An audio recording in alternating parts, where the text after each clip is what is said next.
Berita Indonesia Link, beritanya orang Indonesia. Jangan lupa subscribe ya.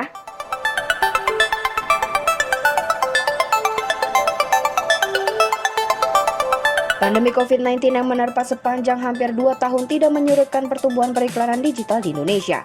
Hal ini disampaikan oleh Menteri Komunikasi dan Informatika Johnny G. Plate. Menurutnya, adopsi interaksi digital di masa pandemi mengalami peningkatan menjadi 58% di bulan Juli tahun 2020 dari 20% di tahun 2017 lalu.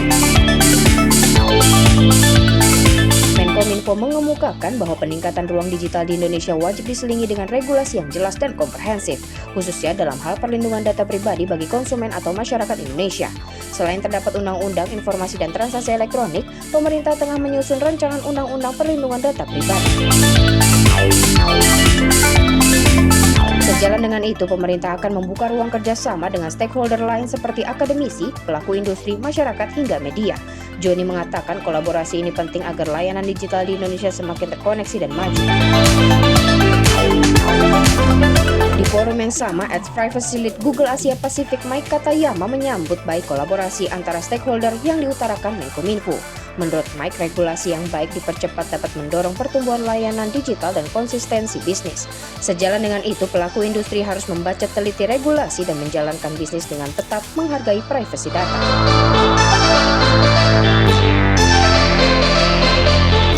Pada sesi yang sama, Direktur Utama PT Telkom Indonesia Tbk, Ririk Adriansyah mengatakan keberadaan RUU PDP sangat penting dan perlu diatur dengan sempurna. Menurutnya, data analitika sangat bermanfaat bagi pemerintah. Di sisi lain, perlindungan data pribadi perlu diatur sehingga tidak merugikan salah satu pihak. Managing Director Wavemaker Indonesia Amir Soheran mengatakan pelaku industri harus memahami dengan perlindungan data pribadi. Untuk itu, pelaku industri perlu didorong untuk menemukan format baru dalam hal penggunaan data.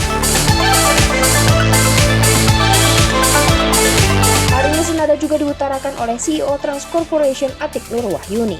Menurutnya, bisnis media dan entertainment di pasar global meningkat sebesar 4,2%. Bahkan di Indonesia peningkatannya lebih signifikan yakni mencapai 9,6%. Seiring dengan hal itu, Transmedia juga concern terhadap perlindungan data pribadi. Diskusi yang berlangsung selama lebih dari 2 jam ini dimoderatori Ketua Indonesia Digital Association Dian Gemiano dan host Bella Fauzi. Puncak IDC AMSI 2021 yang berlangsung 24 hingga 25 November ini dibuka Menteri Koordinator Perekonomian Erlangga Hartarto. AMSI menghadirkan pembicara utama Wakil Menteri Perdagangan Jerry, Menteri Kesehatan Budi Gunadi Sadikin, dan Menteri Komunikasi dan Informatika Johnny G. Plate. Ketua Panitia IDC 2021 Mahroni Kusuma mengatakan IDC merupakan kegiatan akbar AMSI diharapkan pada tahun 2022 bisa diselenggarakan lebih besar lagi, melibatkan seluruh wilayah perwakilan AMSI di tanah air. Hingga November ini AMSI memiliki perwakilan 23 wilayah yang meliputi 25 provinsi dengan anggota mencapai 372 perusahaan media online.